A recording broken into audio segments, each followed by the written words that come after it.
me, Sean Capri. Thank you for listening to We the GamerCast. Publishes on Apple Podcasts and YouTube.com/carpoolgaming every single Monday, but patrons get it first. Thank you guys so much for being here, for telling your mom, for telling your dad. I don't know what's going on with me, you guys, tonight. Was that what I normally say? I don't even know. This, like, I have things written down. I've been doing the show since, 2015 has it been? My goodness gracious. What is going on? How are you guys? I'm so glad that you're here. I think we've got an instant classic here with We the GamerCast with Dave Moore. I mean, I could probably say that almost every week. What am I saying? But if you're new, I'm getting ahead of myself. If you're new, here's the deal. Every week I have sweet hangs with a stranger from the internet. And if you want to be on the show, if you just want to tell me if you like it, you can leave a comment below or tweet at me at Sean Capri. Sean like Connery, Capri like the pants. Dave Moore is my guest today. Some of you know Dave. Some of you have been with me for a very long time. Dave and I met in the very early goings with this, man. You can actually go back on this feed. Listen to We the GamerCast back the first time that Dave Moore was on the show. It's a very different time. Dave and I have known each other for a long time. This is a long time coming to have him back on the show. It's been many years. But I'm gonna come back to Dave in just a second. I'm excited about this conversation, and I'm excited about where We the GamerCast is right now. It's definitely existing. I don't know, maybe I'm just in my own head about this, but it seems to be existing in its own kind of like wonderful kind of play space right now, where the Xbox Drive and everything else is kind of like, it's doing its thing, but we're off doing something a little bit different over here. We always have been doing something a little bit different, but there's almost like a resurgence of a community around this show lately. And the Discord, of course, that's probably the best place to kind of hang out with it. But I don't know. It's not that it was ever really like completely ignored. It's not the show that is like, it doesn't have a console attached to it. It's not like the Xbox Drive kind of speaks for itself. It's an Xbox show. Like, what is We the GamerCast? Like, it's not SEO friendly or anything. So it really does rely on you guys for sharing the show, telling people that you like it. Like, when I say that, like, that's really the only way people find it. But it's different. That's by design. This show is meant to be different. Even the fact that I'm doing this right now, this is very different than what we typically have. But this was the first podcast I did. And the reason I'm kind of going down memory lane here is Dave has been part of this, not necessarily over the last couple of years, but a huge reason the Xbox Drive exists, if not the reason the Xbox Drive exists, is my guest today. A huge reason this exists. Like, man, when we think about like the many years of creating content, like there's these phases that happen, and there's a Dave Moore phase, man. There's a huge part of it, the day space days. There's a lot of stuff that we kind of get into. We probably could have gotten maybe a little bit more to the history here, but one of the things I was really looking forward to, it, I think I say it somewhere in the conversation, is like, Dave's just somebody who you can like jump on a Skype call or wherever, Zencaster, and you just kind of chat, and he's very easy to talk to. So I hope you guys will enjoy this conversation. Patrons are getting first, of course. Patreon.com/carpoolgaming, where damn near 90 people are supporting us and like kind of sticking with us too, by the way. Like, we're not really going up, we're not really going down, but like, we're kind of steady. I appreciate every single one of you guys, especially our ultimate producers, Tony Baker from Quest for Pixels, who, by the way, for my birthday, dropped off a birthday cake. Thank you so much, Tony. I'll get to my birthday in just a second. Go to youtube.com/quest4pixels and subscribe today. Dallas Ford, the co-host of The Blame Game. Support them on YouTube, The Blame Game. Let's get those guys to 100 subs. Emily O'Kelly, Trucker Sloth, Johnathan Brown. Download his new album, In My Element, on Spotify and Apple Music. And I think I always say that, but I think it's in other places as well. Go to YouTube. Lee Navarro, the fearless leader of the Phoenix Overdrive Extra Life team. Skinny Matt, who hosts Carpool Gaming Community Game Nights at twitch.tv/SkinnyMattK. And Robby Bobby Miller at twitch.tv/Robby Bobby Miller. All the links are in the show notes. Go click on every single one of them. Follow if you guys haven't already. Our platinum producers, the wonderful Brendan Myers, Marcus McCracken, Becky Rubin Navarro, and RJ Kern. And all of our gold members, Anna, Argo, Cecily Carosa, Dallas Robbins, Dano, Foolish Fuji, excuse me, Jose Jimenez, Marcus O'Neill, Mostly Martinez, Nagachaka, the Snack Network, Mr. and Mrs. Nasty Boots. I'm really just realizing here how closely Marcus O'Neill and Nagachaka are in that list there, mainly because it's alphabetical, in case you guys haven't really seen that before. And they were the guests last week And that is a thing that you guys can look forward to. Normally you get this in the history of the show has been one-on-one, but last week we had Marcus O'Neill and Nagachaka, and I think that we've just like exploded things wide open, man. And one of the last things Dave says on our conversation at the end of this episode is, there are no rules, so we're going to blow everything up, man. And a bunch of you guys have already reached out like, what if me and this other person showed up? So I want you guys to like jump in on this with me. As much as fun as I'm having, kind of seeing where this goes.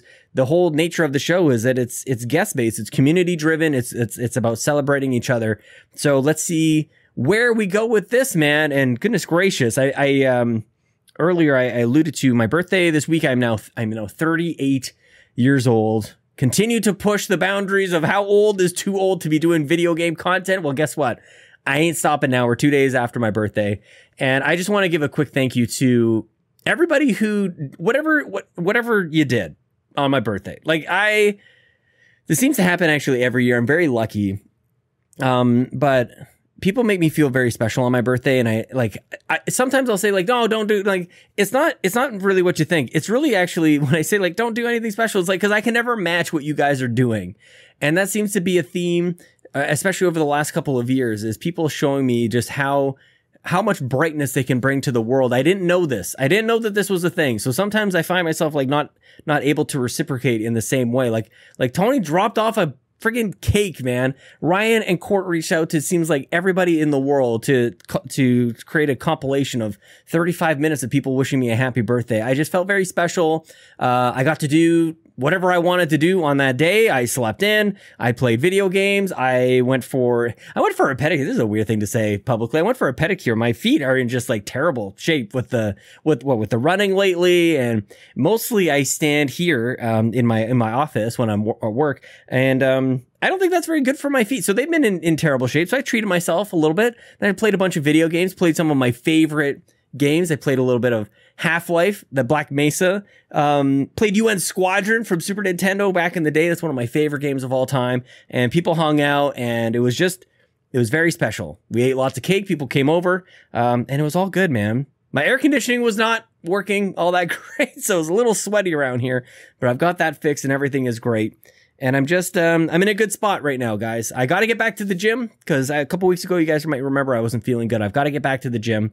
But for right now, being kind to myself, I've been spoiled rotten. People just working overtime to make me feel special. And I'm very, very appreciative of that. That's kind of all I'm going to talk to you guys, I think, about today. I'd love to like go to patreon.com/carpoolgaming. The people at the $3 tier and up are, what do you say? You're eating well? There's a lot going on there. Ryan and I are working through the Geek Outs. We're doing a complete spoiler cast of the Scott Pilgrim books. I've now read all of them. Ryan, as I record this, Ryan and I will be talking about book 5, and then we'll do 6 afterwards, and then we'll do the movie. So that's the Geek Outs, and that continues to be one of the weirdest new kind of things that's exclusive over there. Like, I don't know how that's going. I'm enjoying talking about it. It's not that I mention it, I don't know that we're getting a whole lot of feedback. So if you guys are patrons, and I'd love to hear from you what you guys think about the Geek Outs. One of the things I just got for my birthday actually was The Last Ronin, as we jump on into comic book land here for a quick second. It's a Teenage Mutant Ninja Turtles comic, and I've heard great things. I read the first book, I don't know how many, or first issue or whatever. I don't know how many years ago at this point. It's now available in hardcover, and I saw a bunch of you guys in the Discord, Andrew and Court and many others, also picked this thing up. It was just available on Amazon. And I have a feeling, I'm just going to put this out there, I think we might jump into that one next for the Geek Outs, which really is just an opportunity to go into and consume, whether it's a movie. Mostly I think we're going to focus on comics for the first little bit, and just like talk about it, create a space for us to talk and totally geek out, of course, about some of the cool things that we're doing that aren't really like video games related. So a little side project kind of going on over there that is available, of course, as an exclusive. Sunday night, what is this, the 31st, July 31st, Donnie Reese and I are going to be recording the next episode of Sweet Hangs, which is, man, typically goes for, I don't even want to say, but the last one I think was like 4 hours long, maybe even longer than that.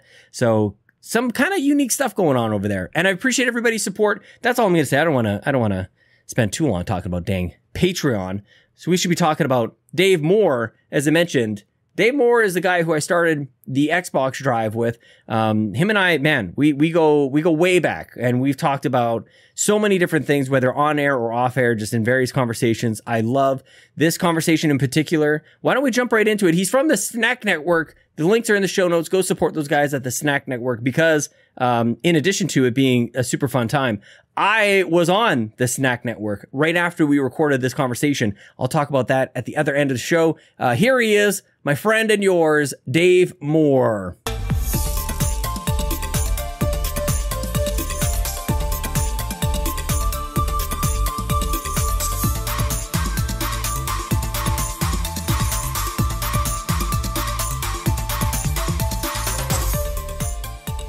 Dave, you still have like Rock Band stuff like out in a boot, as a good Canadian boy would say.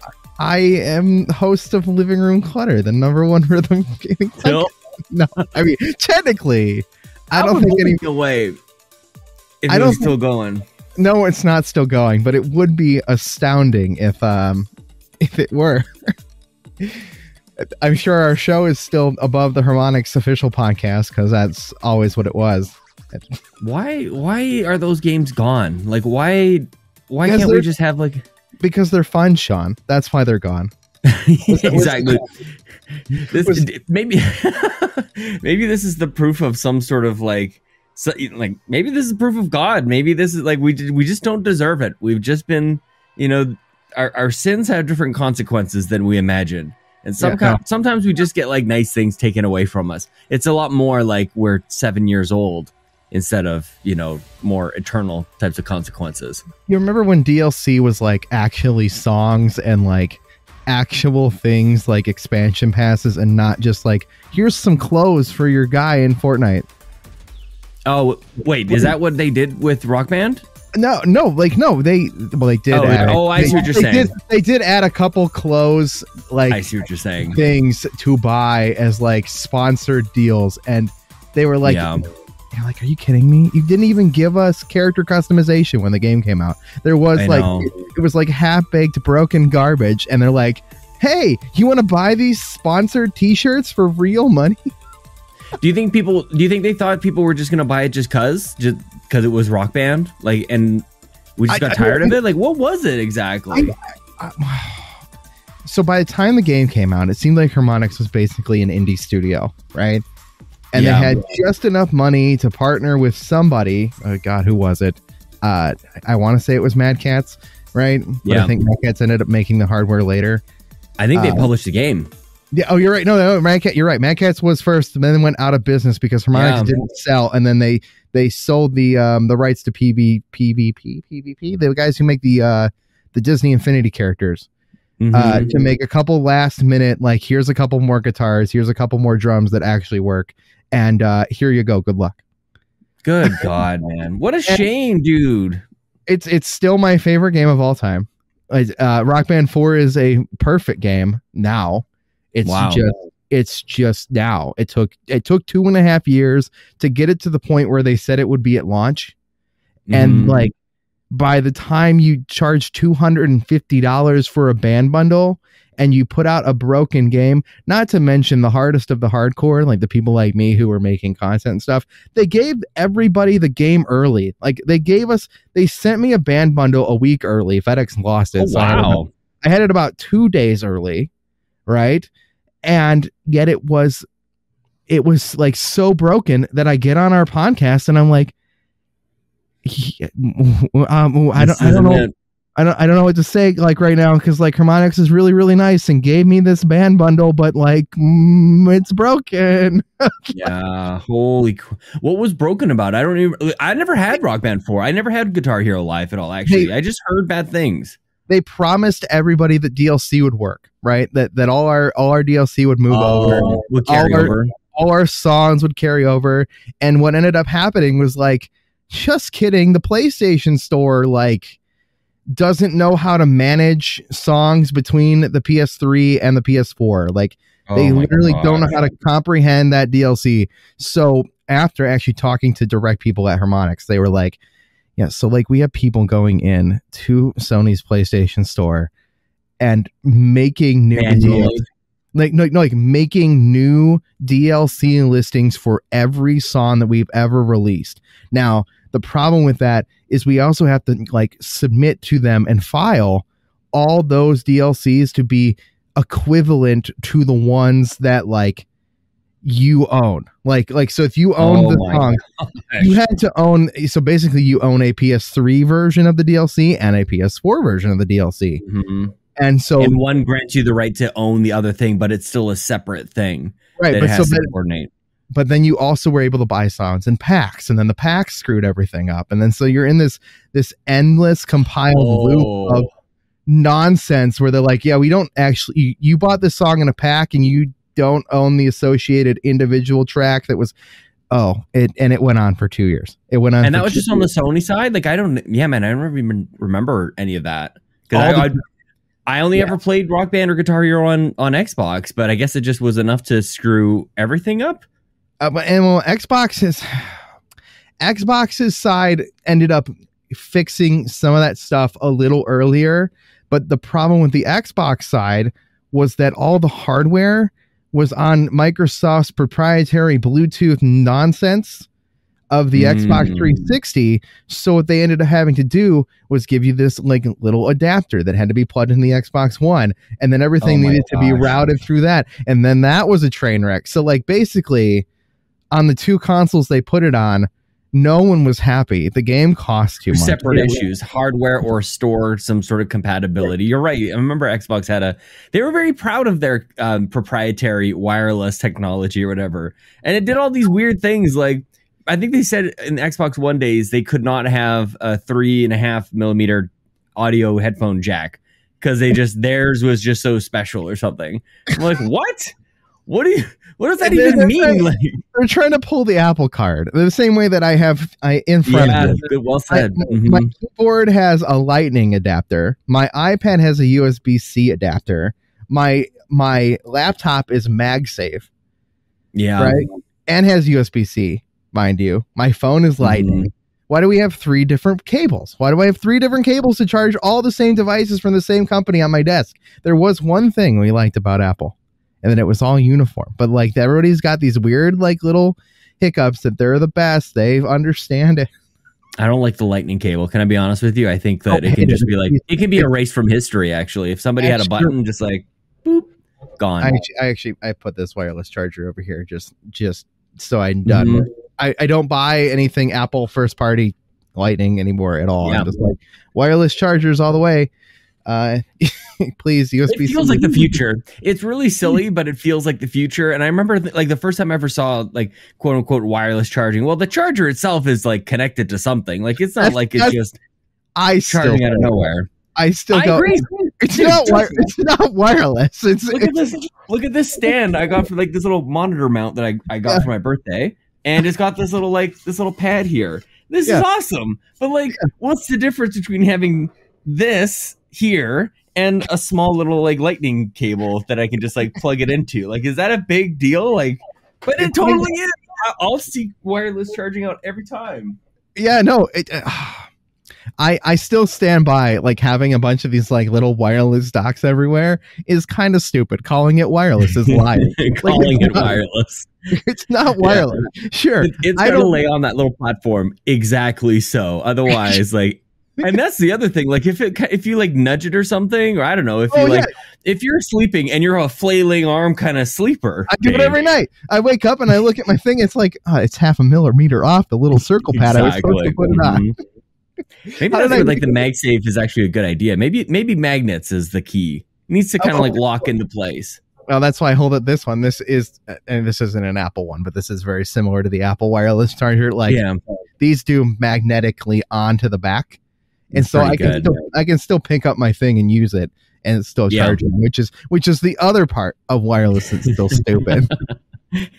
I remember hearing things like we were going to get wireless charging from like lights in our houses or Wi-Fi. I thought Wi-Fi was going to be like broadcast from like lights in our houses. It's on the internet. You can definitely look this up. This was a technology that somebody was developing. But here we are, man. I still don't trust wireless anything. they say they can make cars of water, like, you know, and then those people mysteriously disappear. They keep murdering those people, dude. I've heard the same ones, the same conspiracy theories. I don't know. Like, you think if somebody wanted to do it, could they just not do it? Like, I'm actually kind of surprised that doesn't exist. Here's the thing with conspiracy. A water-powered car. Right, let's go down this rabbit hole. I'm assuming we're doing a show right now. I guess so. Oh yeah. Yeah. I don't believe any of these conspiracy theories. These aren't real. Like, but I feel like this is a Johnny Casino thing to do. Like, I'm gonna go. What was the website he used to use to do your guys's your surveys at Sheldon Forgotten? Did we do straw polls? Did we do straw polls? You did. Yeah. It was like it was very. We would just do it on Twitter. Oh man, he's probably screaming. I don't know if he is listening, but I don't know either. Anyway, I should be seeing him in like a week. He's here and in my general area.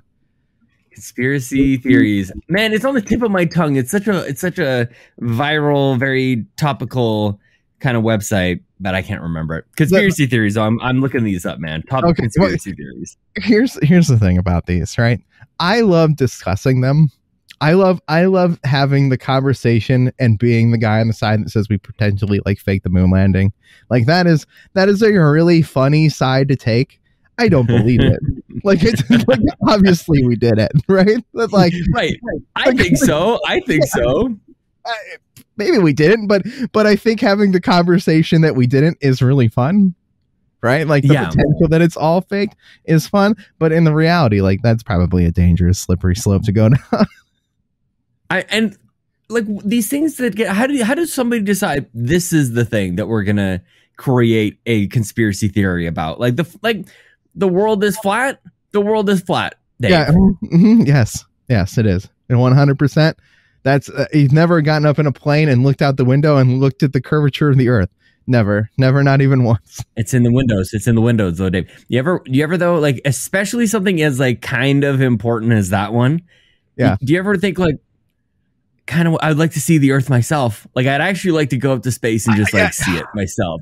I mean, like, I'm not saying they're right. And like, obviously like eclipses, you know, there's a lot of ways that we see the curvature of the Earth. You're right. We know for lots of reasons that it's true that the Earth is round. We know. This is not a question, right? Just to be clear, but I would really, really like to go up and know for sure. What if they're right? Like, what if you fly up, like you yourself, Dave Moore, you go up and you fly, and then you take a look down, you're like, wait a second, it is just this weird circle, and like the sun is kind of traveling back and forth. Like, what if that were possible? You know, when you go on a plane, you don't really know anything. You're not. You're right. I don't know. You don't see anything. You just end up somewhere else. For all we do know, they are curving the windows to make it look like this to lean into the big conspiracy theory. That's like the best that we got, and I guess. Well, I mean, like again, I'm like not thinking that the Earth is flat, and I. Like the horizon itself is enough reason to know that. You know, that the Earth is curved. Like, why couldn't I see you? Why wouldn't I be able to just see you? Like, maybe it is curved. It's just curved like Animal Crossing. Animal Crossing, I feel like, is curved kind of like the little planets in Dragon Ball. Like when he goes to like go train with. Oh yeah, what's his name? King Kai. Don't ask. He's just running around the little like kind of like Mario Galaxy little spheres, little planets. We haven't recorded a podcast in like 4 years. I haven't watched Dragon Ball in like 25 years. So let's go down Dragon Ball. That's one of the, and I only know like the first couple, maybe the first season or two. And every once in a while, like I'll watch a movie or something, but I watched everything when it came out as Dragon Ball Z as a child, essentially. As it came out? I mean, as it came out on, I want to say like WB 4Kids dubbed. Yeah. Like when it was new. Everything from the beginning all the way to like the Boo saga. How do you like how do we come across these things, Dave?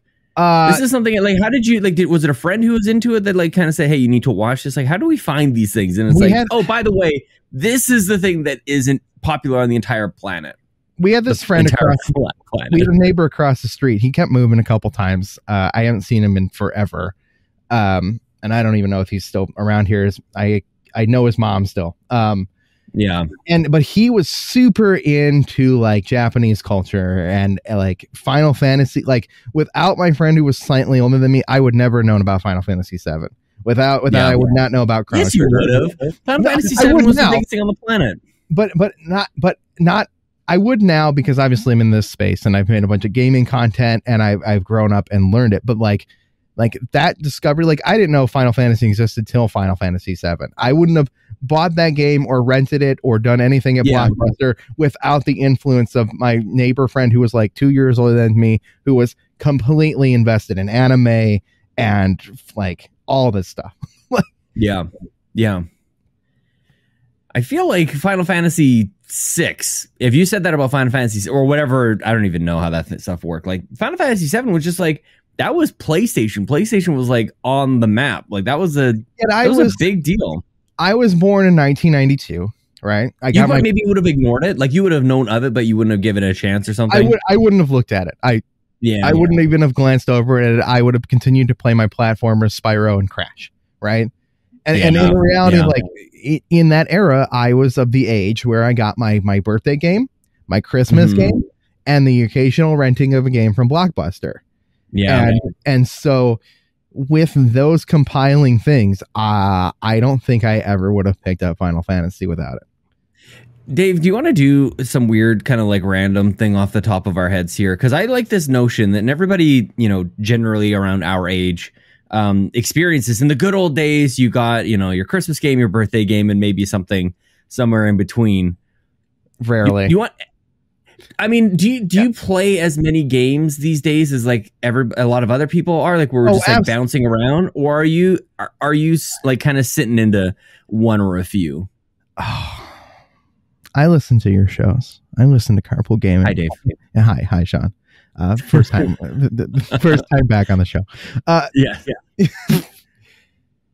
I don't play. I have been burned on games so much in the last 2 console generations. Yeah.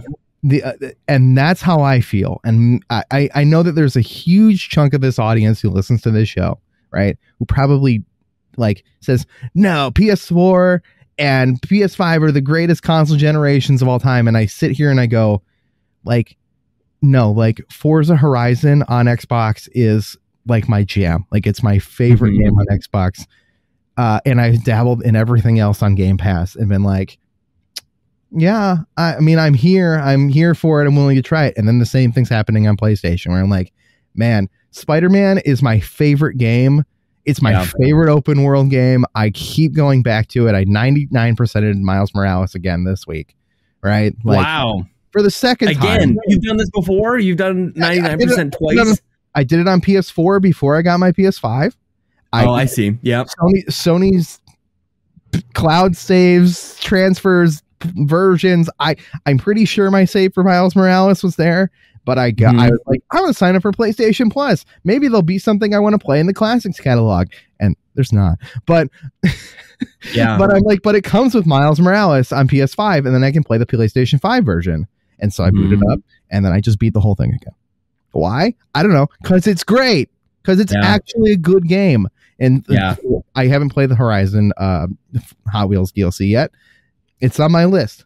But like my Xbox sits there and gathers dust. Other than that, like, yikes.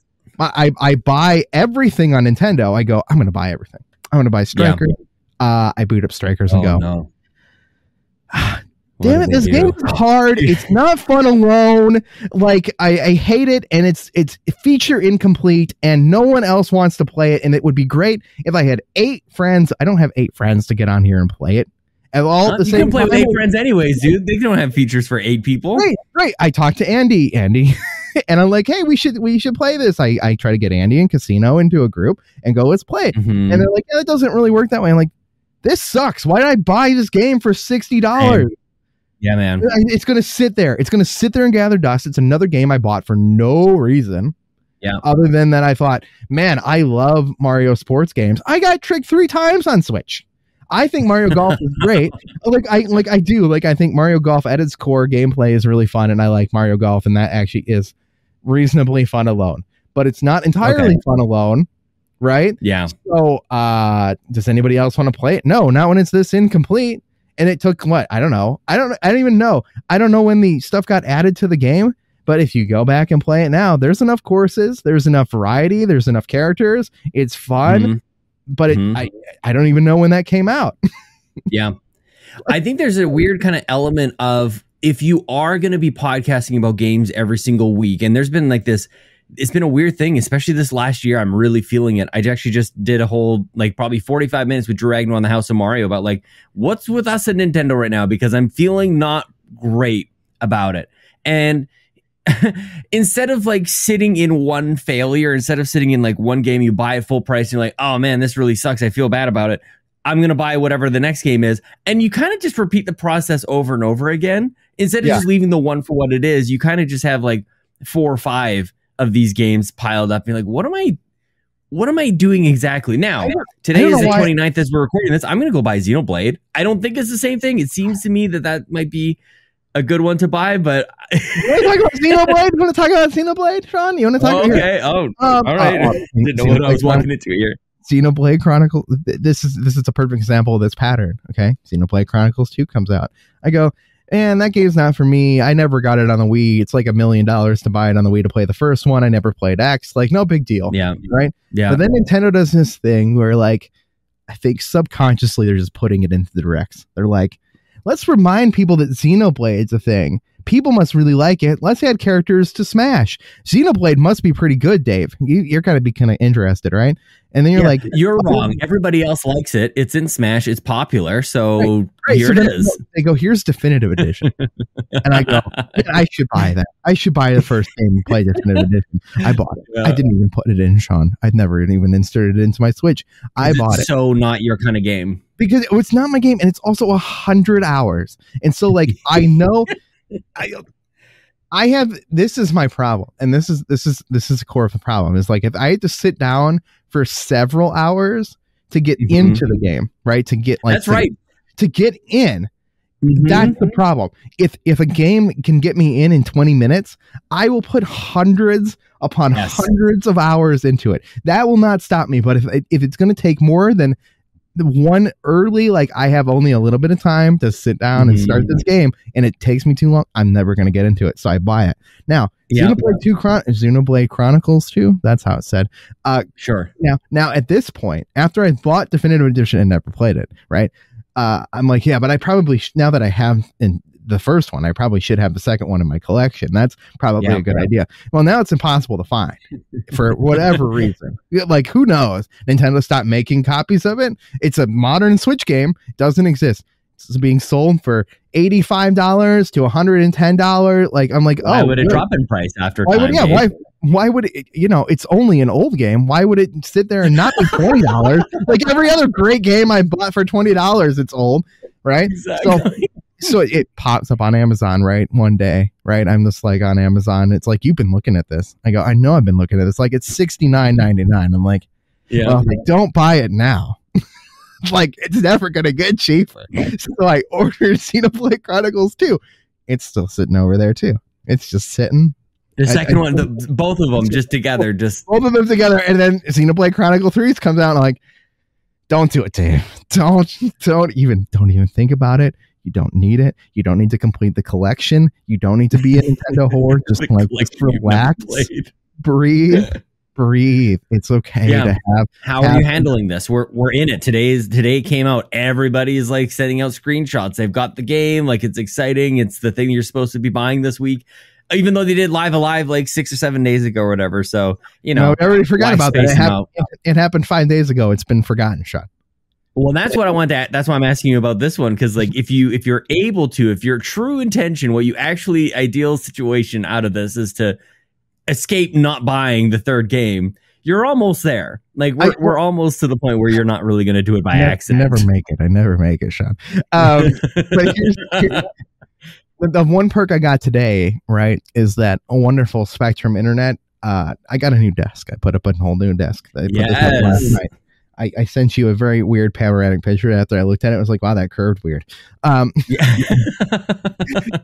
your microphone looked like a planet of some sort. It looked like, I don't know exactly. I was like, what's going on here? I'm very space-minded these days, I got to say.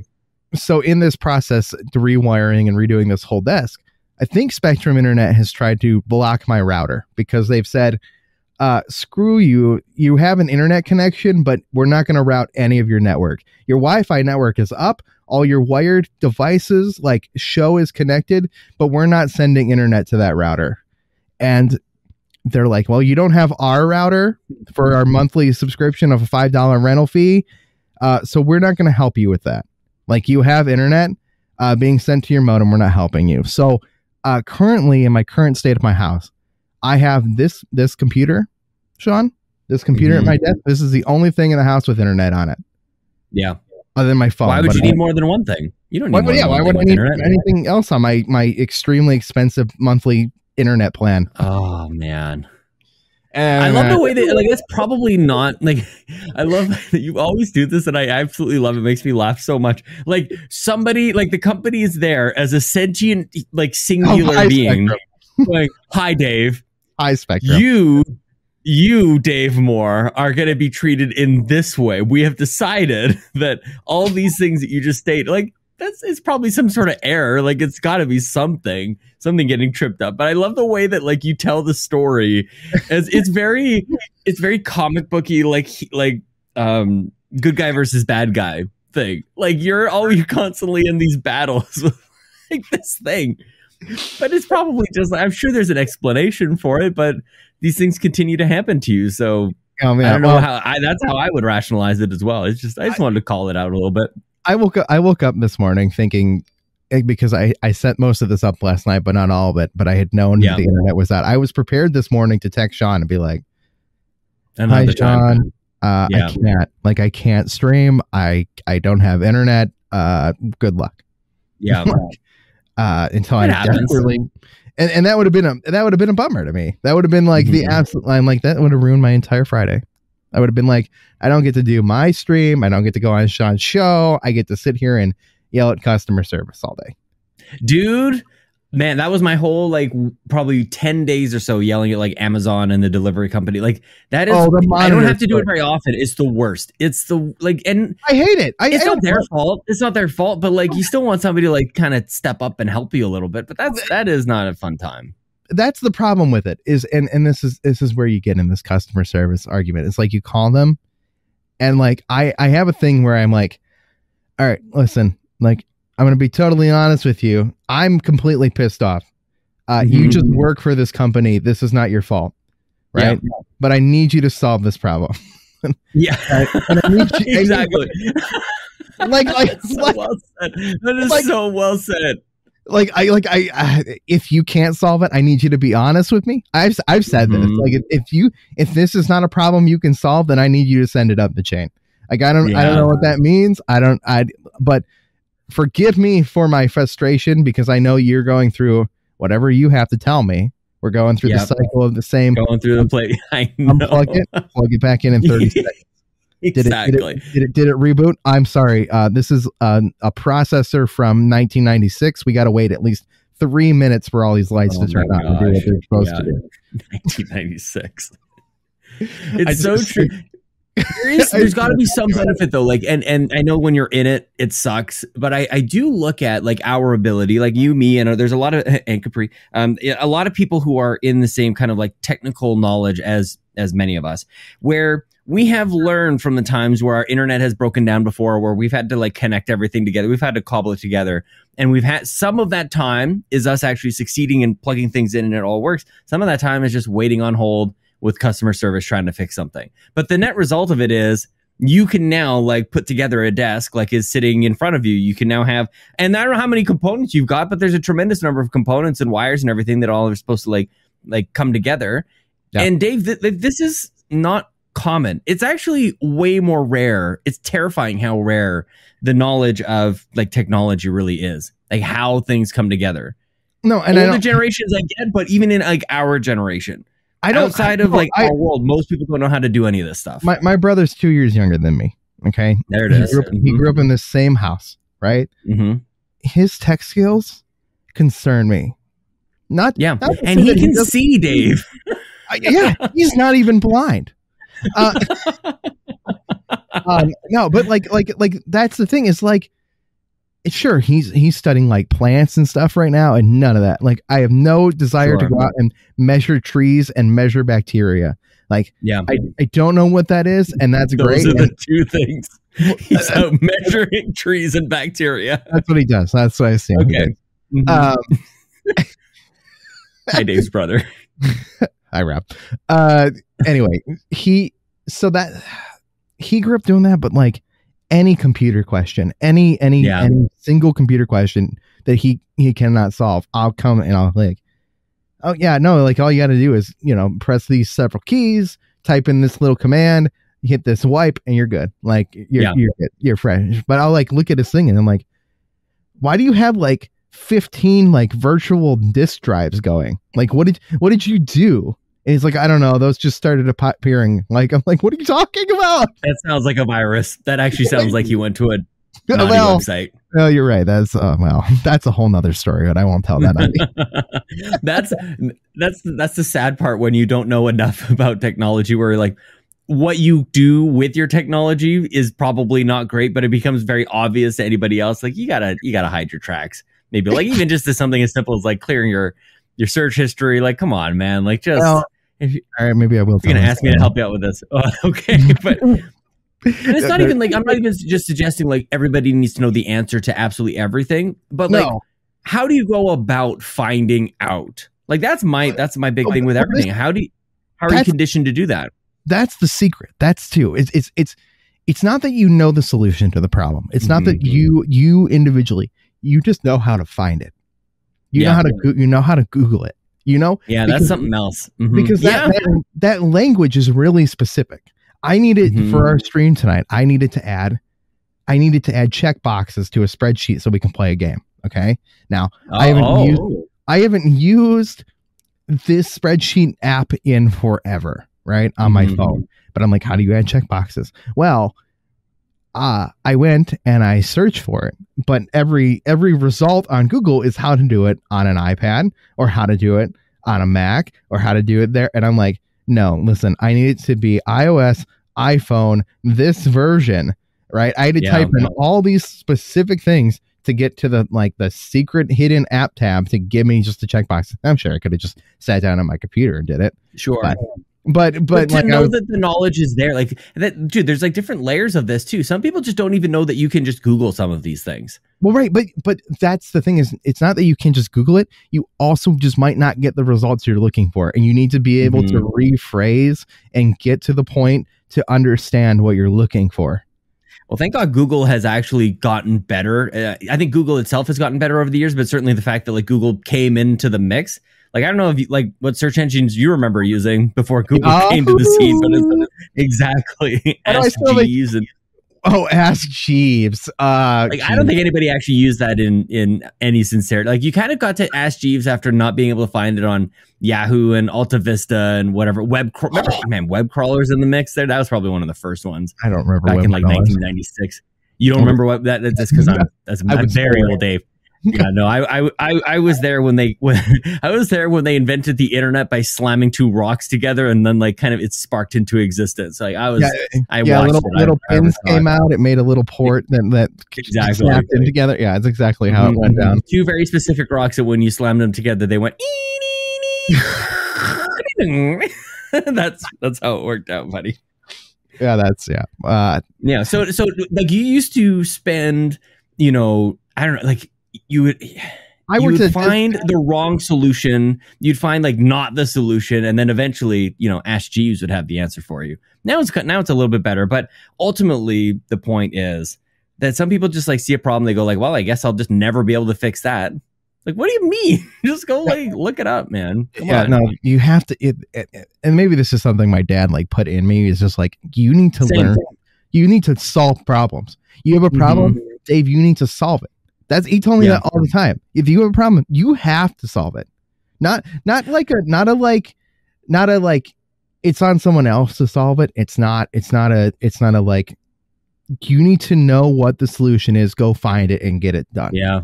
How's that for a little bit of, was that something that he was doing for everybody in the family, or was that something was that something, because like, I don't know if I actually know this. Were you blind always? Like, what's Dave, what's the deal with your blindness?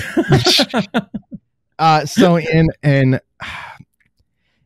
the story changes a little bit, but very, very, the timeline of the story changes a little bit. And obviously I was too young to know. Sometime Do you have superheroes, Dave? Did you get like dipped in toxic waste at some point? Yeah, that's exactly what happened. No. Okay. So shortly after I was born, I stopped eating. Like, I just completely stopped eating. No one knew what was wrong. They took me to the hospital. In the hospital, I had a seizure that killed a section of my brain on the left side over here. So this is in 1994, they're running brain scans. I was born in 92, right? And they're like, we honest to God, we don't know. We don't know what's going to happen to this guy. We have Find the solution. Doctors, Google it or something. Come on, man. Have you seen my birth certificate? The paperwork back then. I've had to prove, as I've gotten older, I've had to prove to people that I'm blind, right? Like, this is now come up.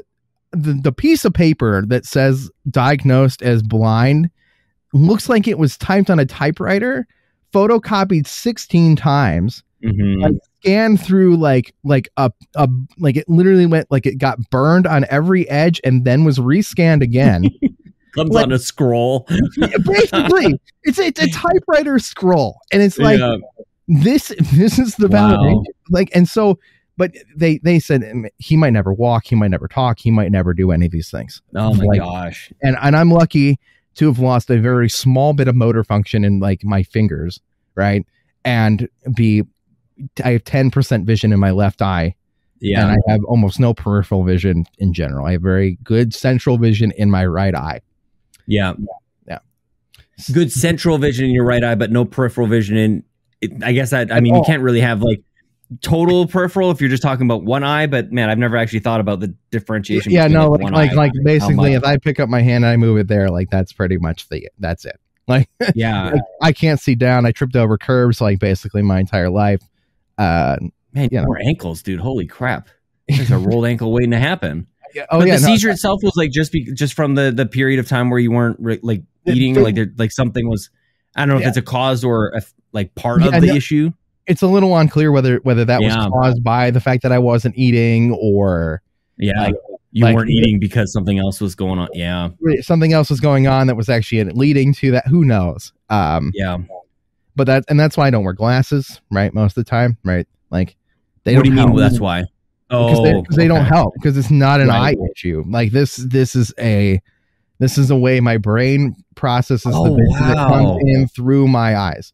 So, I mean, I'm basically a walking study. If I go into an eye doctor, they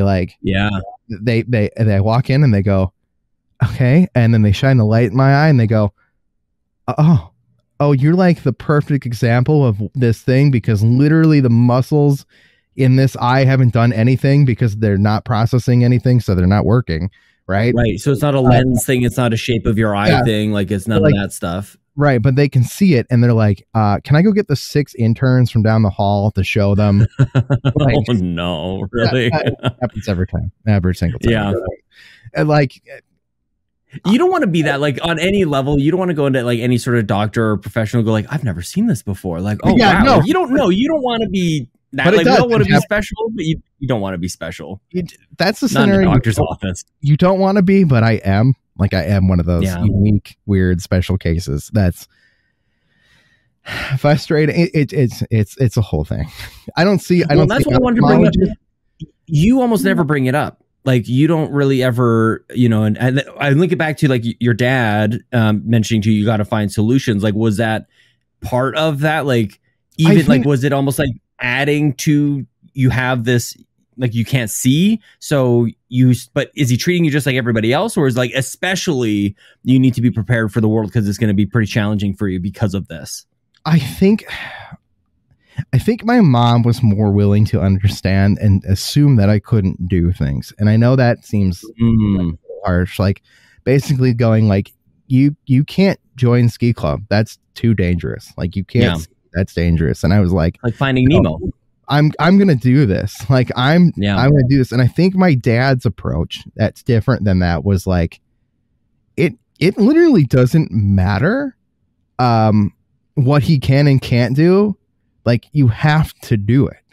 Yeah. And I think like that in my core as a thing is either a really great positive of me being convinced that I can do anything, right? Mm-hmm. Like despite my vision, and probably made me a little tougher along the way because I just I had to do it.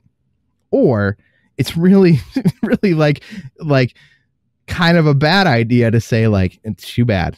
Like just you got to pull yourself up by your bootstraps and do it. And I don't know if that's a positive or a negative. I think in the long run it's probably a positive, but it has certainly bit me before. Yeah. Right? Like I there is despite the fact that I don't want there to be a limit to what I can and can't do, there is. Right? Sure. Yeah. And so I mean and that would exist for probably anybody, but the limit is different. Like I can't fly. There's different things that we just can't do, and it's just based on a variety of different like abilities or disabilities that we all have. Right, but and in the time that we've not done podcasts, Sean, I TikTok's a thing. I think I want to say Isn't Sean that crazy. Sean, I want to say get on TikTok. We've done a podcast and we haven't done podcasts. TikTok, like new social media platforms have come and gone since the last time you and I did this. Yes. It was Musically, I think, when the last time we did a show, but no one remembers that. No. I got on TikTok. Okay. Now TikTok's weird. This is not a commercial for you, Sean, to get on TikTok because it's extremely addictive and I don't think anybody should get on it. I don't promote it. Right? I don't get on TikTok, right? But I'm about to say some things about TikTok that are positive. Okay? I was like the warning on a cigarette package. Like, look, this is going to give you lung cancer, but we're not going to take it off the market. Okay, right, you can still purchase this if you want. All right. So I got on TikTok in the pandemic, right? And it actually started as a joke between Johnny Casino and I. We brought back Forget Being Cool as like a weekly, just a podcast that we were doing because we were basically in lockdown. We needed that outlet. It was fun, right? And we did that. And at some point during those conversations, because Forget Being Cool was off rails. It's a nonsense show, but that's what makes it fun.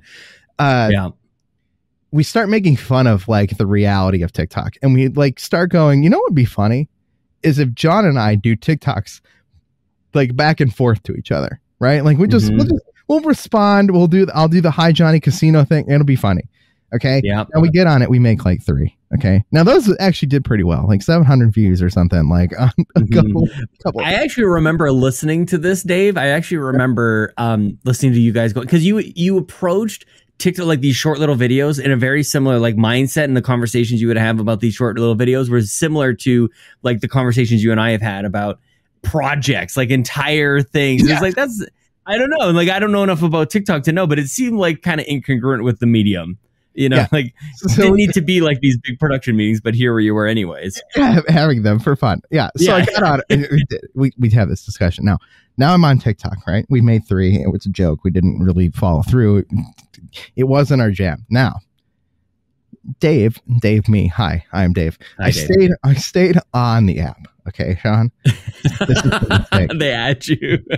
Yeah. No, I stayed on it. I was like, God, this app is really fun. It's like Twitter, except like it's little videos that make me laugh.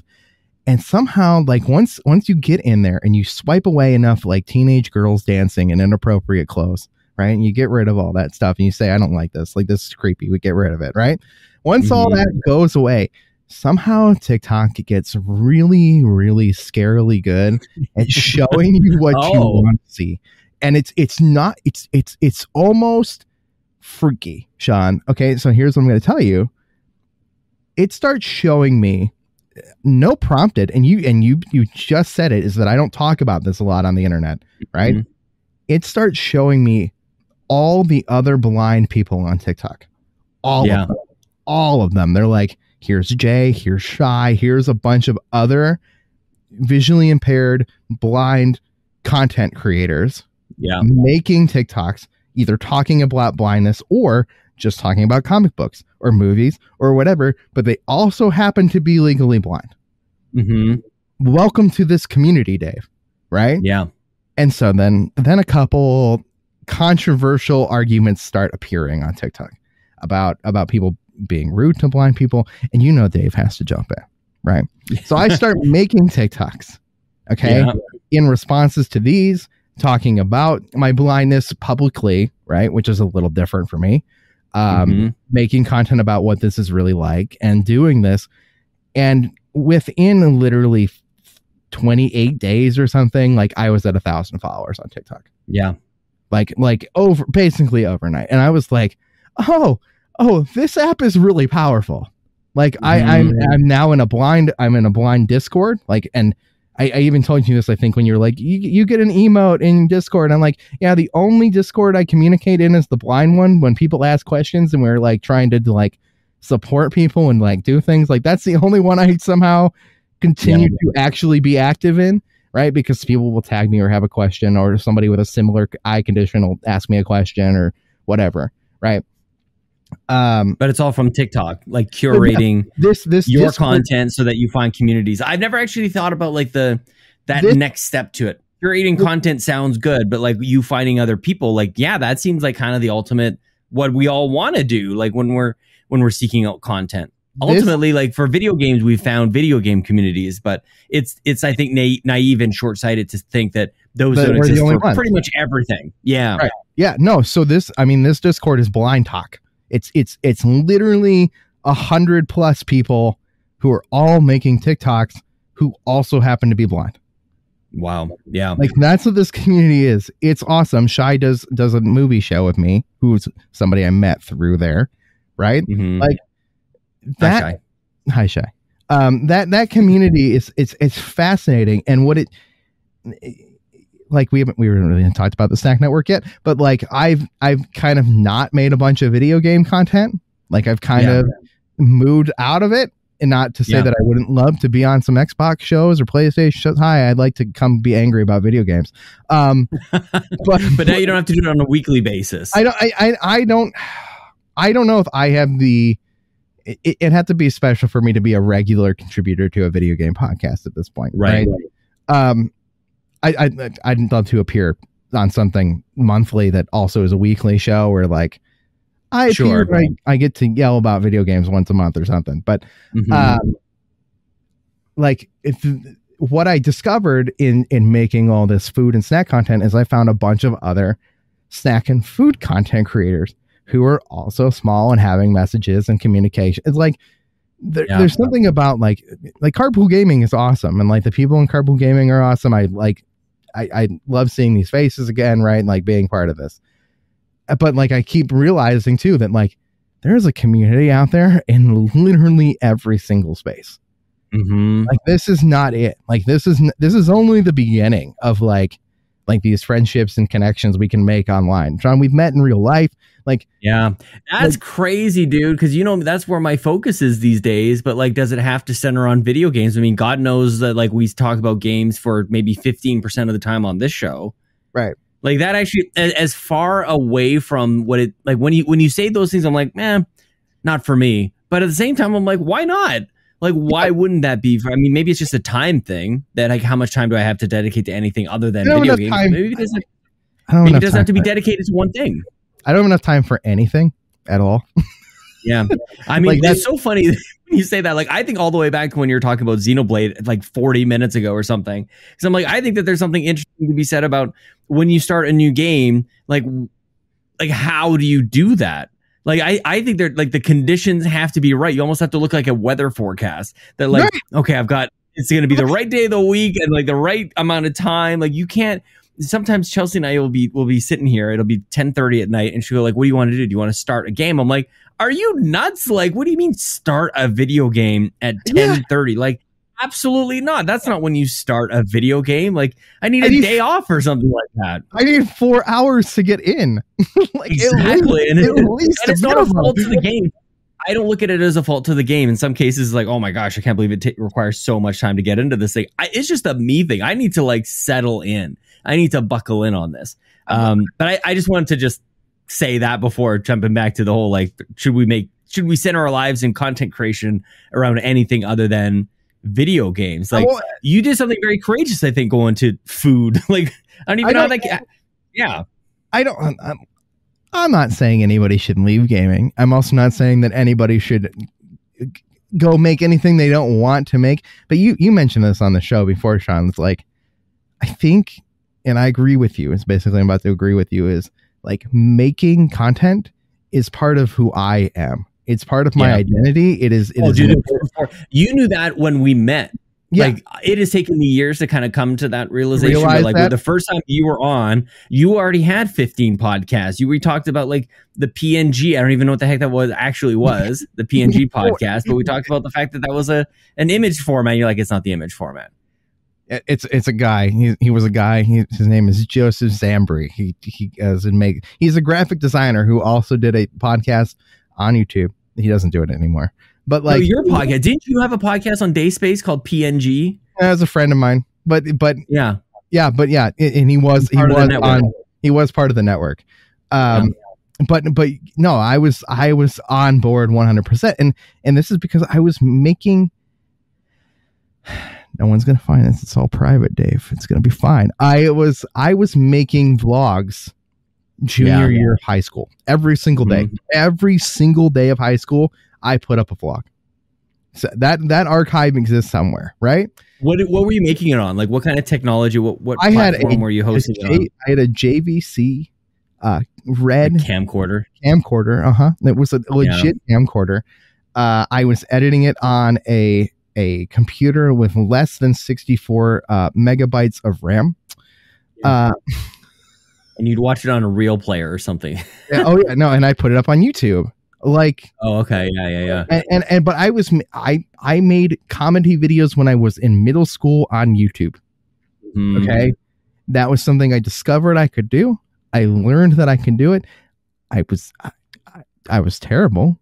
These videos are not worth watching. They're not cringeworthy. They're beyond cringeworthy. Okay. There's cringy. There's videos I make a year ago are always cringy.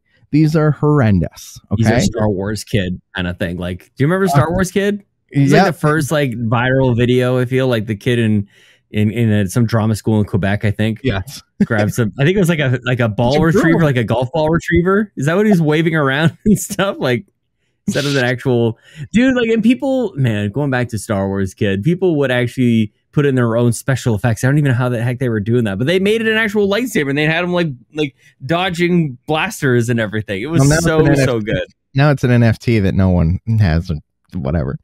I don't even want to go that, man. No, we're not going to go down there. NFTs are stupid. Dude, NFTs. We've acknowledged, and we're just gonna bounce off that. But like, creating content can become part of like just who you are. Like, and I don't know, is that a forever thing? Like, I don't know. It seems I'm getting up there, man. I'm never going to stop. If I stop, and I have stopped, I'm taking breaks. Did you ever think you were going to stop? Like, after Xbox Drive and stuff, did you think you were done? After Xbox Drive and the way that it happened, right? There were enough feelings and enough things there to be like, I'm out. Like, this is not, I can't do this. This is right. Like, this is extremely upsetting and not where I want to be. I need a break. And what ended up actually happening was I bought a house and took a break and made a bunch of other content and experimented and got to make like, I took Forget Being Cool and I basically made every show possible under the sun and every kind of genre of content I could possibly make. Okay. Mostly to stretch my creative legs and to like figure out like what this is, right? Like what, and partly because I couldn't stop completely, even though I was as I said, right? Like I couldn't stop making content. I figured that out quickly, but I also needed to like try. And so at some point during that, we're like, let's try food on the weekends. Yeah. Like, why not? There's always a new flavor of Coke or Doritos or whatever. Look, this will be stupid. Let's put up tasting videos on the weekend.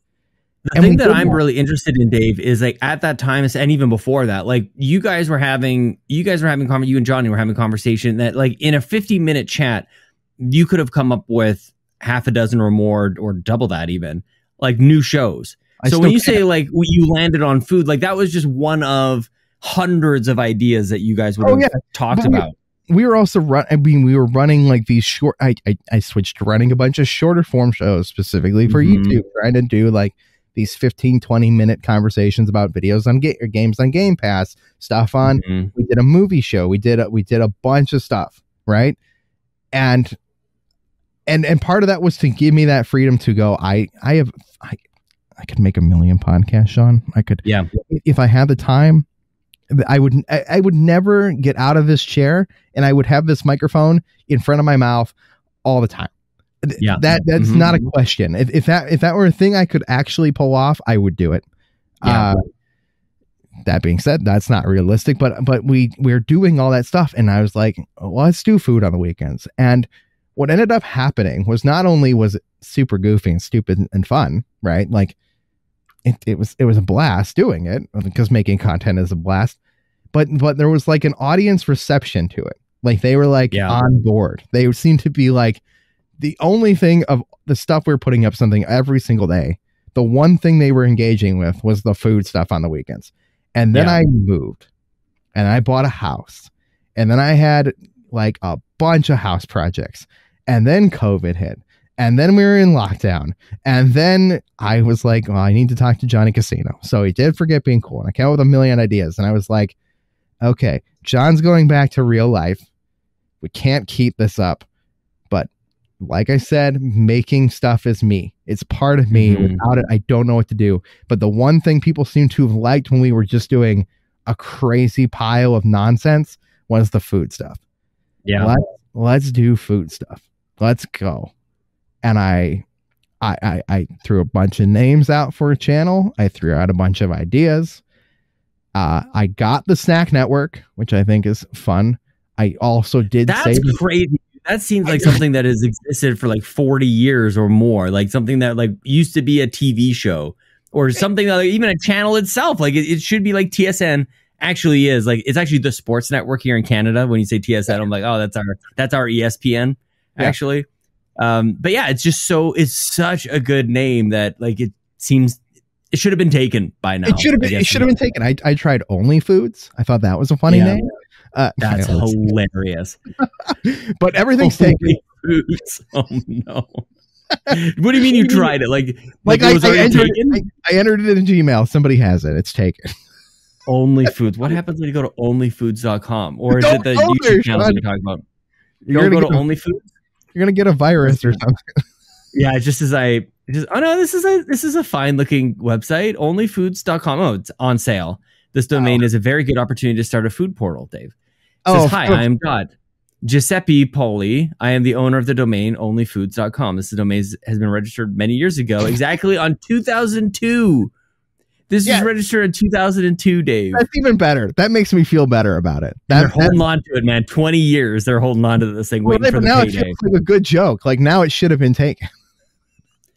Onlyfoods.com is a premium domain if we consider that the domain foodonly.com is quoted at $23,400 US.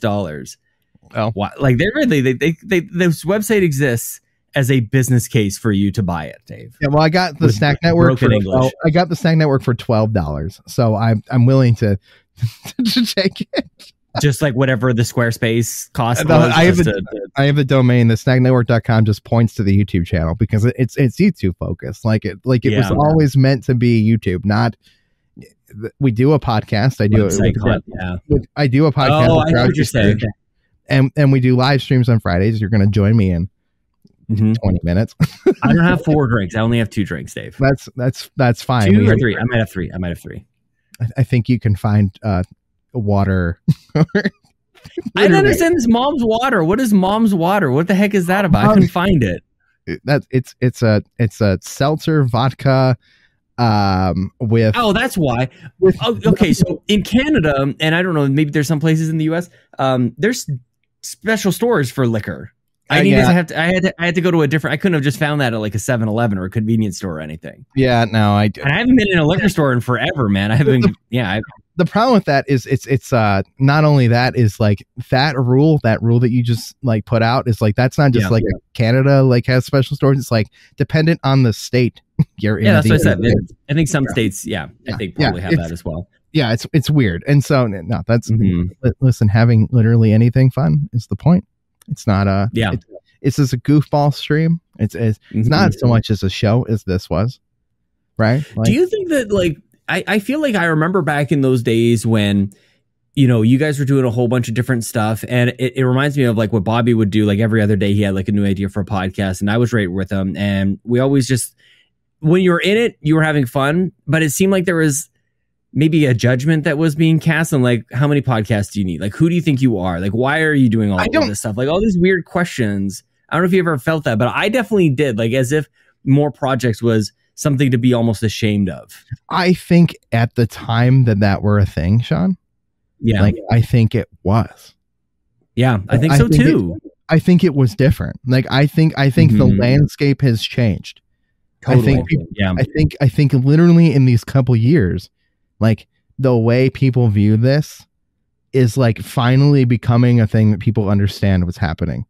I think that we all realize like how big the world is, going back to the flat earth thing. Like we actually have come to realize how much space there actually is, because whatever it was 4 or 5 years ago, it seemed like you turned a corner and you were going to bump into somebody you knew. And that was part of the charm of it. Like we bumped around and we, there's this guy and there's this person, like, but it's way bigger. Like the internet is way bigger than that. So once you kind of come to realize that you can go exist in a space and do whatever you want, not have to worry about like this person or this person, like it's very freeing. And it's very much like getting out of like high school and you go out into the world and you're not bumping into the same idiots from high school anymore.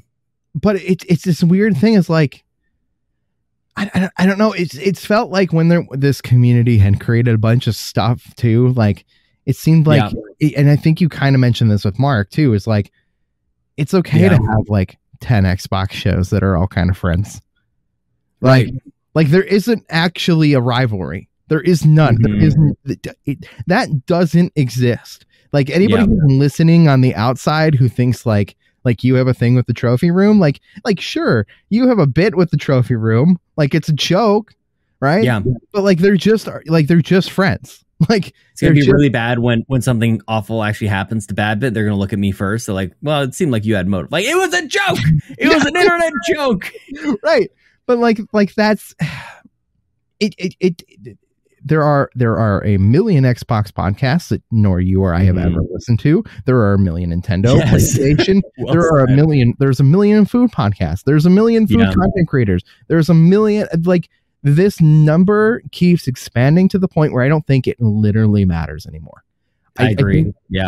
I even when they launched the Snack Network in November 2020, okay, is when it says I made the account, right?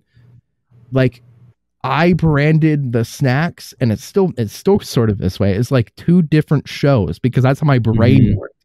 As like, here's Taste Buds, we try snacks. Here's Beverage Buddies, we try drinks.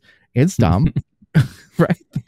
But like those two things are separate, and the playlists are still labeled that way. But if you like go back and look at the beginning of the channel, I labeled all the thumbnails like as separate things. Like I put a Beverage Buddy. Like no, it's just the Snack Network. And if we want to go do one random one-off restaurant review that's not in our format, we do it. If we want to go interview somebody about food, I'm going to go do it. If we want to do these things, we just make them. And I think that space has just like changed. The stream you're going to be on tonight, Sean, is like anything you've ever been on before. That's the fun thing. Like I like to think that I could just kind of like show up and we'll see what happens. But that's exactly what it is.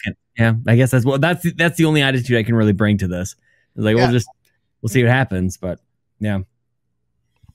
I'm looking forward to it, man. But it's an interesting evolution that I think if you haven't really been part of it, and maybe I'm curious, Dave, is this unique to sort of like the sphere or the corner of the internet that we existed in, or do you think that there's like this gets into like parallel universes. Do you think there's another like part of the internet where there's like a bunch of friends who they all kind of created a bunch of content and it was like kind of things got a little spicy and whatever? Like, is there like multiple instances of this? I have to imagine that that's a thing. I think there's a world, and Mark said this too. I think there is a world where Make Us Better like worked.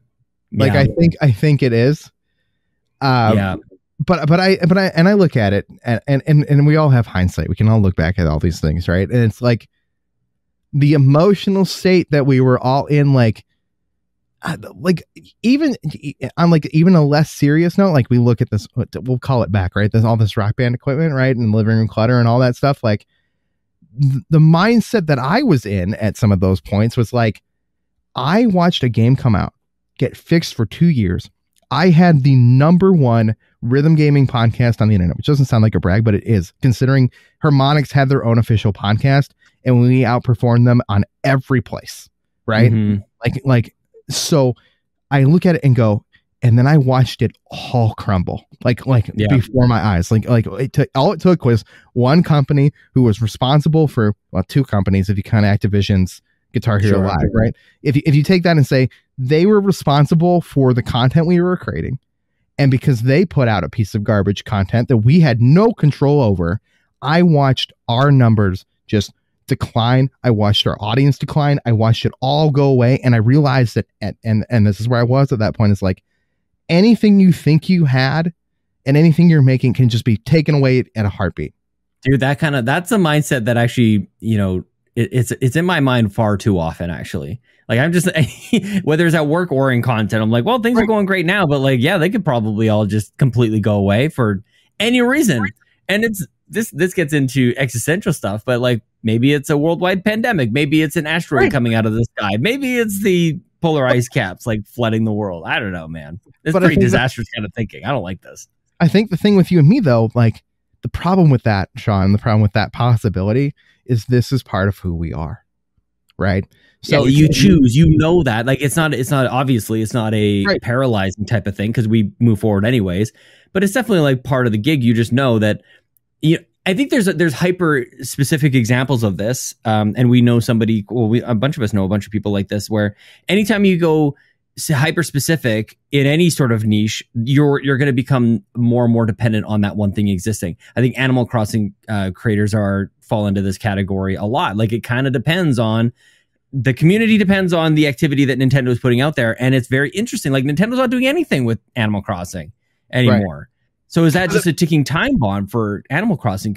And I just say that because I think of Kato when it comes to that sort of stuff. I look at Kato's channel and it's incredible that she garnered the audience and the amount that she did. But I look at it and from my perspective, and Kato, this is not any, like, I love Kato. Kato's hilarious, right? Like, she's the best of them, man. And it's not just, it's not a hyper, she's an example. Anybody who creates like a community or a channel around like something that's specific, even video games itself is specific. At some point you do have to choose something to anchor your content on. How narrow do you choose it? The guy I started Living Room Clutter with, the guy who I reached out to originally to be my co-host, right? Like, he bailed early. He ran. Like, he knew, he saw the sinking ship and jumped off. Right. Yeah. And he was like, I'm going to go make music content. Like, I want to go do rock and roll true stories. I want to go do this right now because, like, I know this is it. I know this is the end. Like, not any, like, he didn't, cut us out. And that's okay. I think that's okay. It was great. Yeah. Good for him. And he came back on our last show and everything. Like, we're all still friends. Like, that's great. But like he knew to jump off and he knew to go make something else. And like that, I don't know, watching that happen and then watching it happen again and then watching it happen again and watching this like constant cycle, like even just being presented with an opportunity, like my brain was in a position where it was like, no, like, no, I can't take something and lose what I have. Right. Because in that scenario, if it falls apart, it makes it so much worse. And then in turn, it's still, we still got to the point where we are. So basically you've chosen kind of a niche here that will never go. Like, you've really chosen the permanent niche. It's a niche that like snacks. Like this is eternal, really. Like this is it's kind of the opposite of Rock Band. Like it's not like this is not a fad. It's not like a phase that people are going through. Like people kind of like drinks and snacks. Like no, they actually tie in with the internet itself. Like that's not going anywhere. I know. I hope so. And part of this I picked is like I can bring one of the nice things I can bring literally anybody in, right? Yeah. Oh yeah. Yeah, Johnny Casino's here. He's coming. He's going to visit me for one weekend. We will shoot a bunch of videos over at that bar. We'll set it up, and those will go out forever. Like there's a way of like, I can make all the content I want to make. I can release it in the way I want to make it. I'm in a niche that can't go away because we could just literally shift to other food. It's not like people are going to stop eating. Well, that's what I'm saying. Like yeah. And I would have said that maybe 5 years ago. I probably would have said the same thing about sports. But honestly, Dave, I'm not so sure about sports anymore. I'm not either. And not in a, I don't think it's falling off the face of the earth tomorrow, but I think sports and sports as an entertainment kind of thing is not as guaranteed as it was 20 years ago.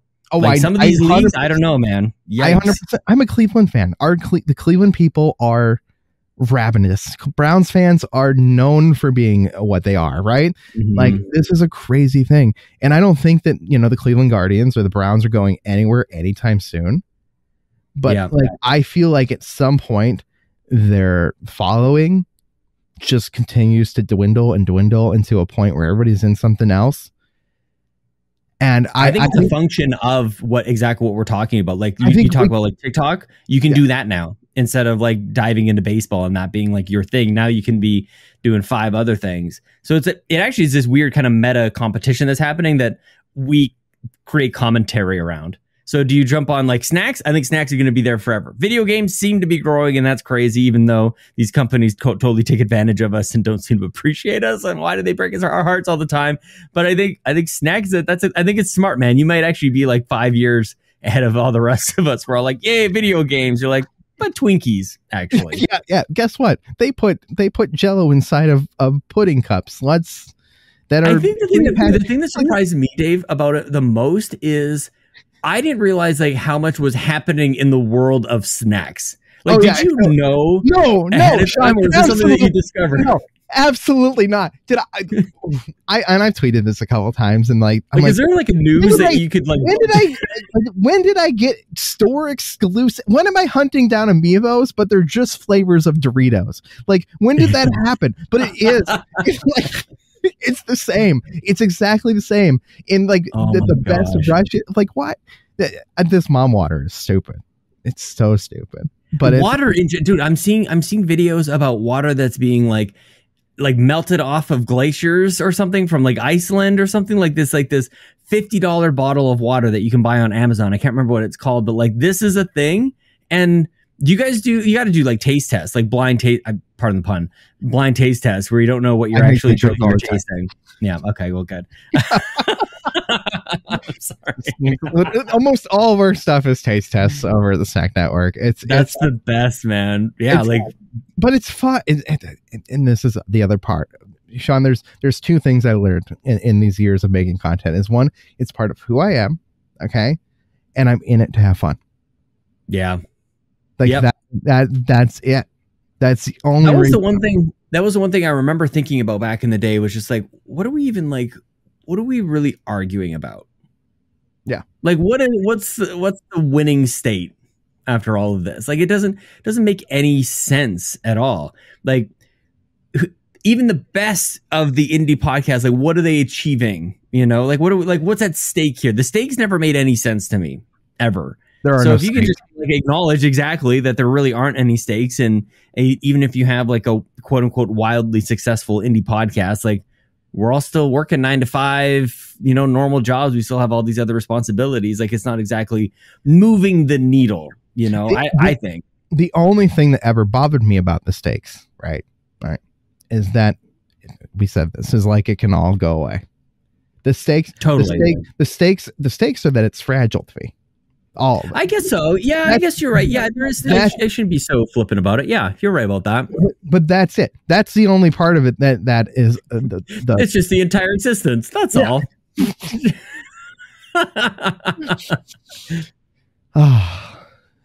It's interesting to think about, man. I love making stuff. I love tasting food. Mm-hmm. I love yelling about video games. What time are we supposed to stream again? I might watch my texted this. I don't know. In 10 minutes. In 10 minutes. Okay, so we should probably think about maybe like. The last thing I should say about video games, because this is a video game show. Hi, that We the GamerCast. We talk about games. Yeah. GamerCast. Yes. We have to hit like a minminimum quota of video game talk. Yeah, Stray's really boring. Oh no, Dave! Oh, see, this is why you get kicked out of video games. Right. No, I don't even know if I want to. I just want some people to tweet at me, annoyed. Sometimes, where did people tweet at you, Dave? At Tell You Dave, which I realize now it should have been at Hi Dave. Like it definitely. Dude, no, can it change it now? Can it be Hi Dave? What do you mean you can? Yes, you can. I'm sure it's. Let me go to twitter.com/Hi Dave. Somebody's got to have this. Oh no. Oh. DC on 3 is the name. Hi, Dave. My governor sucks. Proud to be everything the Trump cult hates, and working to be more of it. Oh, this is an interesting. They joined in July of 2008, Dave. That's the beginning of Twitter. That was one of the first Twitter accounts right there. That's too late. Hi, Dave. Hi. Too bad. Yeah. Maybe it's hi like Japanese hi. Like yes, like HAI. Hi, Dave. No, see, then I'll be confused about my own Twitter handle. That's a whole other thing of things we probably shouldn't do. I'm at Tell You Dave. I'm on the Snack Network. The YouTube channel's the Snack Network at the Snack Net. That's so good.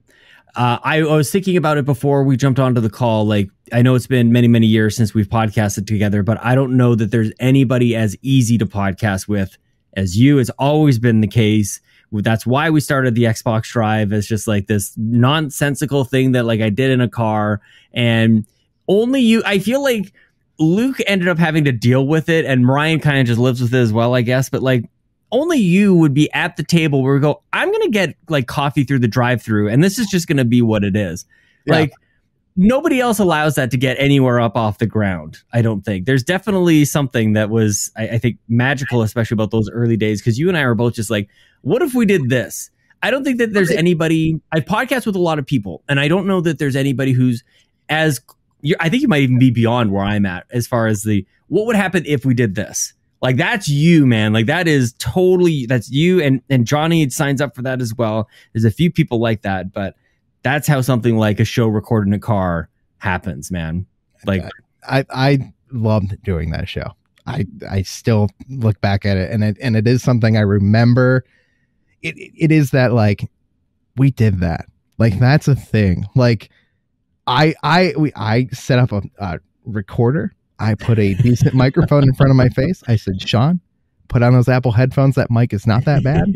Cellular service is better than cellular service was better than it had ever been before. Mm-hmm. The quality, sure, it's not perfect.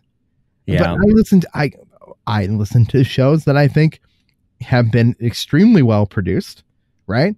Who then mix things at incredibly low volumes. Like I went to school, I studied this stuff. Like, yeah, we could cobble it together. You know, we could duct tape this thing together. We can make it work. I think you said this is like the quality wasn't great. I'm like, I don't think like, sure, it wasn't good. But I think it shocked people how good it was for what it was. I think people are like, really? That's what I want to say. It's like, yes, you said it's not very good, but like it wasn't. Sure, it wasn't good, but it was by no means bad.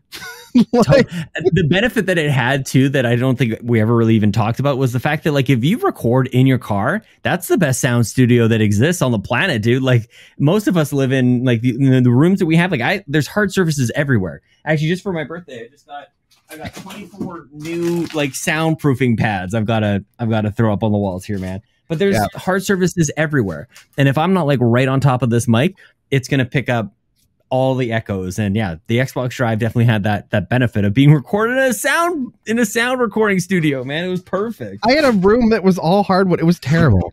My current room now, I have a drop ceiling and I have carpet. This is absorbing everything. Like it's perfect.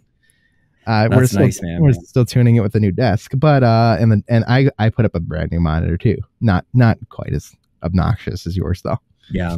Well, I will say, like I said, I was kind of getting here before. I was looking forward to our chat tonight because I know even if it's been a long time since we've had any conversation longer than 5 minutes or even just jitter chatter in text-based form, that like we could just jump on a Skype call or whatever the hell this is and just lose 80 minutes or so. So I'm really appreciative that we got to do this. And just like I said to Mark, like, I've actually stopped. For a while there, I was scheduled for like months in advance. I'm gonna not do that. I want to be a little bit more spontaneous if possible. Like I've got a Friday, like, hey, are you free? And maybe we'll try that out a little bit. That's the best part about making content. You just go, you have all these rules, these things that kind of make it easy for you. Then you remove them, make it a little bit trickier, and see what kind of magic happens from there. So what I'm trying to say is, I'll have you back on, man, because we are going to go talk about drinks or something. God knows what we're about to do in 5 minutes here. I'll come on this show in 6 years again. It'll be great. Definitely not 6 years. The other thing too, though, Marcus and Nagachaka were on. Was it just last week? I guess. And now this is a thing. Like pairs of people are coming on. Like now with like exactly what I was just saying. Like you get rid of these rules. Like even the fact that does it have to be one-on-one? Who knows? This is the other.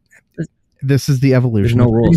There are no rules. Hello, content creators. I know there's a million of you who listen to the show. Like literally like a million people who listen to the show. There are no rules. Yeah. Stop making rules. Stop saying we have to do news. Takeaway. Stop saying we need to do this. Stop saying we need to introduce the show with this formulaic like stop. Don't think about that. Think about creativity. Think about what you're doing and have fun doing it. That's it. Okay, Dave. We're going to leave on that note. Tell you Dave on Twitter, the Snack Network on YouTube. We'll have a quick bathroom break, and then we're going to jump over. I'll put the show, the links in the show notes of what the heck we're talking about right now. But you and I are about to stop doing this and creating some more content over on your channel. So I'm getting messages. Let's continue. Skype, so let's go. Okay. I gotta go pee too, though. Bye.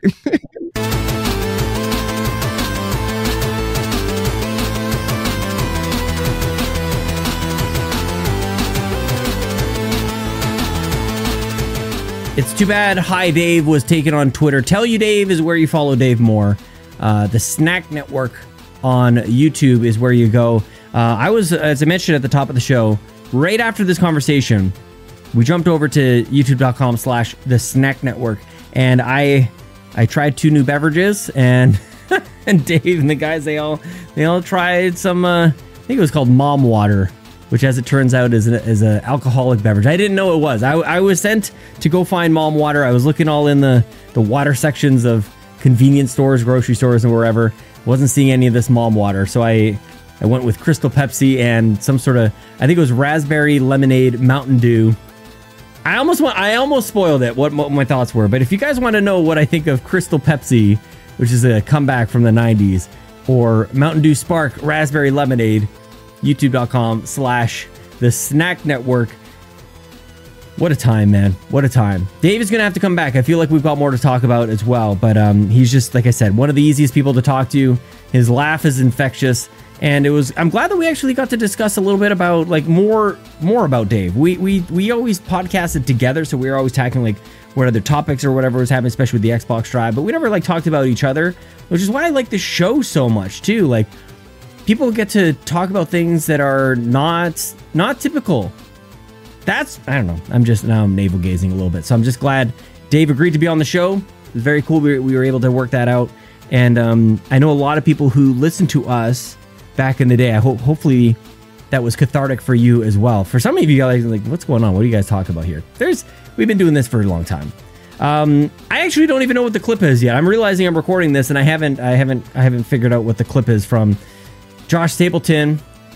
We always celebrate a clip of Bobby Paul's The Nintendo Guru. Last week we did an entire clip, or an entire video. I think it was him and Justin Masson. Let's see.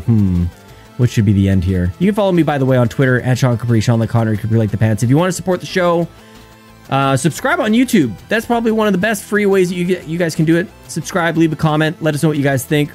Let Dave know. Let's see. I gotta pick one here. Shoot, I don't know what it is. We're just gonna celebrate Bobby Paul's. I don't know what clip this is, but please enjoy. Thank you guys so much for listening, and we'll see you next week. Hey, bye. Bye. So, man, you have to be excited if you're a Nintendo fan today, Nintendo just came out today and announced that we are getting a Super Nintendo Classic Edition, just like the NES Mini that we got like not too long ago. I'm happy. I'm so happy for this. I'm very excited overall that this is happening. I can't wait. So at this point, it's going to retail for $79.99 in the United States. I don't know what that breaks out to be across the board and across the seas and all that stuff. But that said, it's a good price. Comes with 21 games. So that works out to be almost $4 a game, which is much cheaper than the eShop on the Wii U and the 3DS. I believe they run about $7 a piece, give or take. So this is a fair price, just like with the NES Classic. It came in at a good price. Additionally, this comes with 2 controllers, where the NES Classic came with 1, and man, it was hard enough just to find the NES Classic, let alone an additional controller. I never saw an additional controller anywhere. Now, that said, let's talk about the controllers before we jump into all the games and stuff. So Nintendo has acknowledged the Super Nintendo Classic is going to be 5 feet long, which is pretty good. I mean, it's a big size cord. Now, some people might get a little upset with that, but if you think back to the original Super Nintendo was approximately 3 foot long. So this is a much better, and it's way better than the NES Classic. So that's number 1. Number 2 is, if you look at the controllers, right, and you look at the Classic, at the front, it almost looks like the ports are the same exact for an original Super Nintendo. Now, it doesn't grant you or do you any justice to go back, but that does help with making extension cords. The thing that makes me excited about it is the plug on an NES Classic is this, right? So the Super Nintendo one is going to be an actual Super Nintendo controller. The problem with this is, this means that this is a Wiimote setup, Wiimote nunchuck. That cord could only be this long because the memory and the latency. Anything longer, it would lag, and you don't want that when you're playing, especially when you're playing like a Mike Tyson's Punch-Out, where you got to be crisp and you got to be quick. That said, that's where we are. Nintendo also came out and said, we aren't providing specific numbers, but we will produce significantly more amounts of Super NES Classic Edition than we did of the NES Classic. That's good news right off Jump Street, to just think that, like, okay, they recognize the issue, they're going to produce more. That's step 1, good to go. Second part, Super Nintendo Entertainment System Super NES Classic Edition is currently planned to ship from September 29th until the end of the calendar year 2017. At this time, we have nothing to announce regarding any possible shipments beyond the year. So that said, it's kind of like the NES Classic. It's a very short window. It's a holiday item. That's basically what we're looking at. There isn't going to be this extended. They might go a little into January, but I think you could probably wrap it up not too long after that. Our long-term efforts are focused on delivering great games for the Nintendo Switch system and continuing to build momentum for that platform, as well as serving the more than 63 million owners of the Nintendo 3DS family systems. We are offering SNES Classic Edition in special recognition of the fans who showed tremendous interest in our classic content. So that's a little worrisome to some degree, because it's almost like we haven't figured out what we're doing with the Virtual Console yet, so this is kind of hold you over until we can get a Virtual Console put into place, which then makes me lead to believe we're probably not going to see a Virtual Console until 2018. I was really hoping that we would have seen a Virtual Console on the Switch before then, but it is what it is, and I guess we're kind of stuck with the cards we've been dealt at this point. Speaking of games, though, let's take a look at the list of games that are going to hit this Super Nintendo Classic. So we're looking at Contra 3 Alien Wars, Donkey Kong Country, Earthbound, Final Fantasy 3, F-Zero, Kirby Superstar, Kirby's Dream Course, The Legend of Zelda: A Link to the Past, Mega Man X, Secret of Mana, Star Fox 2, which by the way has never been released on any console anywhere, so this is kind of exciting, Street Fighter 2 Turbo Hyper Fighting, Super Castlevania 4, Super Ghouls and Ghosts, Super Mario Kart, Super Mario RPG Legend of the Seven Stars, Super Mario World, Super Metroid, Super Punch-Out, Yoshi's Island. There's a lot of supers in there. It's like all they could name it back then.